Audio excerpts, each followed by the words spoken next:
ফোড়ন দেওয়ার পরে এই যে নেহারি কমপ্লিট। আজকে আবার এই নেহারিগুলো রান্না করতে হবে। এই নেহারি রান্না করব। এর মধ্যে নেহারি কিভাবে রান্না করে আমি আজকে একেবারে, অনেকে দেখা যায় 2 দিন 3 দিন জাল দেয়, আসলে তা না, ঠিক মতোই করতে পারলেই ঘন হয়ে যায়। এটার মধ্যে আমি কিছুই দিব না, শুধু হলো মানে কোনো গ্রেভি করার জন্য এটাকে আমি বসাইছি কয়টা 1টা বাজে।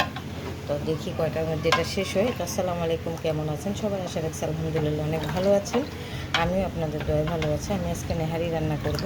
আগেও নেহারি অন্যভাবে রান্না করেছি, আমার পেজে আছে। তো এটা আমি আজকে একদম শর্টকাট তাড়াতাড়ি একদিনের মধ্যে কীভাবে খাওয়া যায়, একদম এইভাবে এই নেহারির ঝোলটা দিয়ে কীভাবে একদম সুন্দর একটা ঘন হয়, তো সেটাই আমি আজকে দেখাচ্ছি আপনাদের সঙ্গে। মরিচ দিয়েছি, লাল হলুদ দিয়েছি 1 চামচ, একদম অল্প, ধনিয়ার গুঁড়া, জিরার গুঁড়া, তারপরে একটু গরম মশলা দিছি, তেজপাতা দিছি, পেঁয়াজ দিছি, কাঁচামরিচ দিছি। তেল দেবো না, এটা এখন জাল হতে থাক 6-7 ঘন্টা।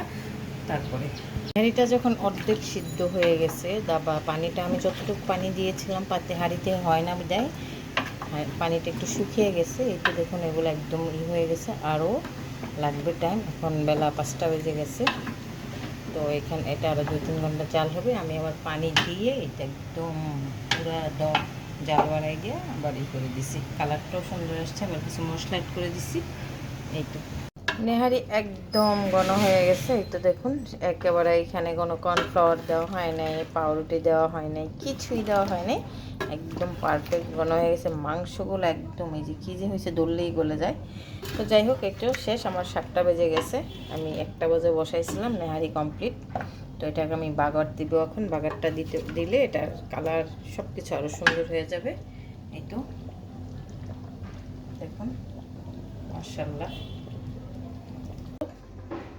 ফ্রাই প্যান বসাই দিচ্ছি, তেল দিয়ে দিচ্ছি, জিরা দিয়ে দিচ্ছি,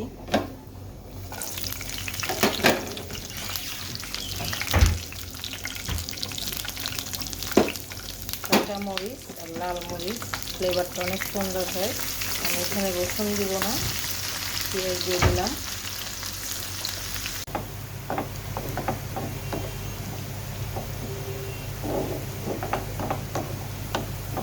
ফোড়নের জন্য পেঁয়াজটা একদম পারফেক্ট রেডি হয়ে গেছে, ব্রাউন কালার চলে আসছে।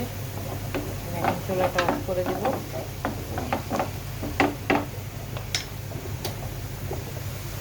নেহারের মধ্যে দিয়ে দিচ্ছি।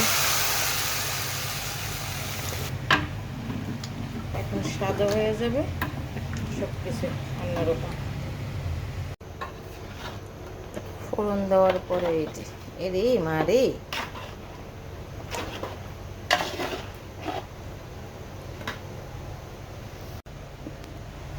নেহারি কমপ্লিট। তো এইভাবে খুব তাড়াতাড়ি 2 দিন 1 দিন জালনা দিয়ে কীভাবে নেহারি বানাচ্ছে এই রেসিপিটাই শেয়ার করলাম।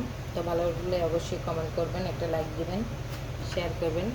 ডেকোরেশন করার পরে এই তো ফাইনাল লুক দেখুন। মাশাআল্লাহ কতটা লোভনীয় লাগছে, মাশাআল্লাহ বলবেন সবাই। তো এইভাবে বাসায় বানিয়ে খাবেন। ঝটপট নেহারি, একদম ঘন হবে, সুন্দর হবে। কোনো কিছু দেই নেই এটার মধ্যে, শুধু জালের উপরে এটা হয়েছে। তো আল্লাহ হাফেজ।